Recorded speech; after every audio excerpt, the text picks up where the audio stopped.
வணக்கம்.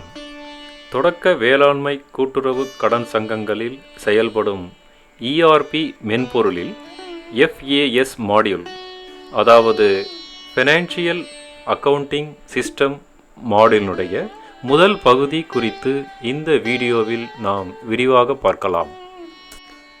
தற்போது நாம் FAS ஃபினான்ஷியல் அக்கவுண்டிங் சிஸ்டமில் எப்படி கான்ஃபிகரேஷன் செய்வது என்பது குறித்து பார்க்கலாம். இதன் கீழ் 4 விதமான பெரும் கணக்கு தலைப்புகள் உள்ளன.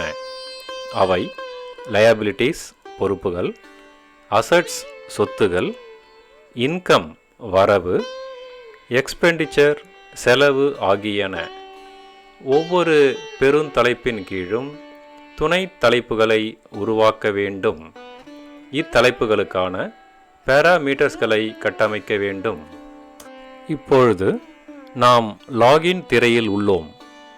இத்திரையில் லாகின் ஐடி, பாஸ்வேர்டு, பரிவர்த்தனை நாள் மற்றும் கேப்சா குறியீட்டினை உள்ளீடு செய்து லாகின் பட்டனை அழுத்தவும். இப்பொழுது நீங்கள் முகப்பு திரையின் டேஷ்போர்டை பார்க்கிறீர்கள்.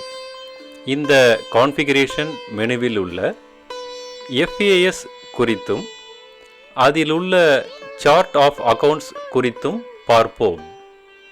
சார்ட் ஆஃப் அக்கவுண்ட்ஸில் லயபிலிட்டிஸ், அசட்ஸ், இன்கம் மற்றும் எக்ஸ்பெண்டிச்சர் குறித்து நாம் ஏற்கனவே பார்த்தது உங்களுக்கு நினைவில் இருக்கும். லயபிலிட்டிஸ் என்னும் தலைப்பினை கிளிக் செய்தால் பொறுப்பு கணக்குகள் அனைத்தையும் பார்க்கலாம். தேவைப்படும் துணை கணக்குகளை உருவாக்கி கொள்ளலாம். அடுத்ததாக அசட்ஸ் சொத்துகள். இதில் எல்லா சொத்து கணக்குகளையும் பார்க்கலாம். அடுத்ததாக வரவு இன்கம், அடுத்ததாக செலவு எக்ஸ்பெண்டிச்சர். இப்போது வரவு இனத்தில் புதிதாக ஒரு கணக்கை எப்படி உருவாக்குவது என்று பார்ப்போம். வரவு தலைப்பில் அதர் மிஸ்செலேனியஸ் இன்கம் தலைப்பின் கீழ் புதிய கணக்கு துவங்க ரைட் கிளிக்கை அழுத்தி கிரியேட் பட்டனை அழுத்தவும். இத்திரையில் அக்கவுண்டை தெரிவு செய்து சேல் ஆஃப் ஓல்டு பேப்பர்ஸ் கணக்கு தலைப்பினை உள்ளீடு செய்யவும்.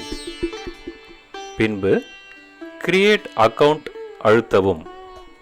இப்பொழுது புதிய கணக்கு உருவாக்கப்பட்டு விட்டது. இதேபோல் தேவைப்படும் இனங்களில் புதிய கணக்குகளை துவக்கிக் கொள்ளலாம். புதிய கணக்குகளை துவக்கிய பிறகு நாம் பாராமீட்டர் மாஸ்டர் செல்வோம். இதில் தேவைப்படும் இனங்களுக்கு எஸ் அல்லது நோ என்பதை தேர்ந்தெடுக்க வேண்டும். இதில் டே எண்ட், தேய்மானம் கணக்கிடுதல், வவுச்சர் பிரிண்ட் செய்தல், வவுச்சர் சம்பந்தமான விவரங்கள், ரிப்போர்ட்ஸ் குறித்த இனங்கள் மற்றும் இதர விவரங்களை கொடுத்த பின் அப்டேட் பட்டனை அழுத்தவும்.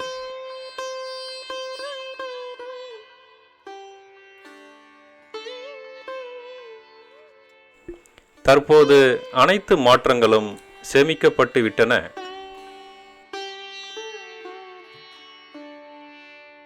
இதுவரை FAS முதல் பகுதியில் ERP மென்பொருளில் புதிய கணக்குகளை துவக்குவது பற்றியும் பாராமீட்டர்ஸ்களை கட்டமைப்பது குறித்தும் விரிவாக பார்த்தோம். அடுத்த வீடியோவில் FAS பகுதி 2இல் உங்களை மீண்டும் சந்திக்கிறோம். நன்றி.